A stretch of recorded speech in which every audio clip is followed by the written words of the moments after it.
One में एक दंभकारी भैंसा महाबल रहता था। अपनी ताकत पर उसे इतना अभिमान था कि वह खुद को जंगल का सम्राट समझने लगा था। महाबल रोजाना किसी न किसी जानवर को चुनौती देता और कहता, मेरे साथ दौड़ में मुकाबला करो, यदि हार गए तो जीवन भर मेरे सेवक बनकर रहना होगा। लालच या डर के कारण कई जीव उसकी चुनौती स्वीकार कर लेते, परंतु भैंसा हमेशा अपनी शक्ति के बल पर जीत जाता और दूसरों को दास बना लेता। धीरे धीरे उसका आतंक पूरे वन में फैल गया। कोई भी जानवर उसके खिलाफ बोलने का साहस नहीं करता। उसी जंगल में एक हिरन सोमनाथ अपने छोटे बेटे अरुण के साथ रहता था। सोमनाथ की पत्नी अरुण को जन्म देते ही संसार छोड़ गई थी। अरुण कई बार पूछता, पिताजी, माँ हमें क्यों छोड़ गई? वह अब क्यों नहीं आती?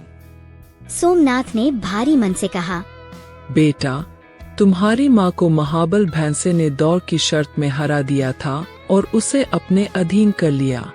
वह उसकी कैद से बाहर नहीं आ सकती। ये सुनकर अरुण की आंखों में आंसू आ गए। अगले दिन सोमनाथ महाबल के पास पहुंचा। उसने ऊंची आवाज में कहा, अरे अभिमानी भैंसे, तुझे अपनी ताकत पर बहुत घमंड है ना? आज मैं तुझे से मुकाबला करूंगा। अगर मैं हार गया तो तेरे अधीन रहूंगा, पर यदि मैं जीत गया तो तू सारे प्राणियों को आजाद करेगा। महाबल हंसते हुए बोला, ठीक है, पर पहले मुझसे जीत कर दिखा। दौड़ का मार्ग तय हुआ। जो सबसे पहले पीपल चौक पहुंचेगा वही विजेता।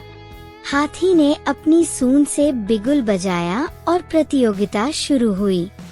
सोमनाथ हिरन तेजी से भागा और महाबल भैंसा से आगे निकल गया।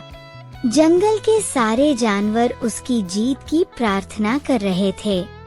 महाबल को समझ आ गया कि आज वह हार जाएगा।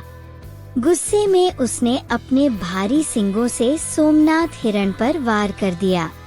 सोमनाथ हिरन लहूलुहान होकर गिर पड़ा और प्राण त्याग दिए। जंगल के सारे प्राणी शोक में डूब गए। छोटा अरुण पिता की लाश से लिपटकर रोने लगा। सब जानते थे कि महाबल ने हत्या की है, पर उसके डर से कोई कुछ नहीं बोल सका। दिन बीतते गए। जंगल में सन्नाटा छा गया। हिरन के बेटे अरुण दिन भर अपने पिता को याद करके आंसू बहाता। वह स्वयं को पिता की मृत्यु का दोषी मानता और मन ही मन कोसता रहता। एक दिन एक जिराफ मंजरी हिरन के बेटे के पास आई और बोली, अब आंसू पोंछो अरुण, तुम्हारे पिता ने सबको बचाने के लिए बलिदान दिया है। अब तुम्हें साहसी बनकर जीना होगा। हिरन के बेटे अरुण बोला, मुझे अब जीने की कोई इच्छा नहीं है। मैं सिर्फ महाबल से बदला चाहता हूँ, चाहे मेरी जान ही क्यों न चली जाए। मंजरी जिराफ ने शांत स्वर में कहा, तुम्हारे पिता पहले ही बलिदान दे चुके हैं। अब हम तुम्हें कुछ नहीं होने देंगे। बदला मैं लूंगी। अरुण हिरन हैरान हुआ। परंतु तुम महाबल की ताकत के आगे तुम कैसे टिक पाओगी? मंजरी जिराफ मुस्कुराई। बेटा, केवल बल से ही सब कुछ नहीं होता। कभी कभी बुद्धि और धैर्य से भी जीत हासिल होती है। दूसरे दिन मंजरी महाबल के पास पहुंची और बोली, अरे महाबल, मैं तुझे दौड़ की चुनौती देती हूँ। महाबल ठहाके लगाकर बोला, इतने बड़े जंगल में कोई मुझे नहीं हरा सकता और तू मुझे चुनौती देने आई है। हाँ हाँ हाँ, ठीक है, तेरी हिम्मत देखकर चुनौती स्वीकार करता हूँ। दौड़ का मार्ग वही तय हुआ, पीपल चौक तक। हाथी ने सूंड से बिगुल बजाया।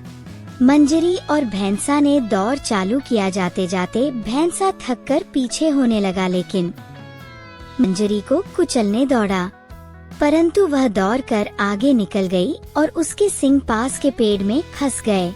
महाबल तड़पता रहा और वहीं प्राण त्याग दिए।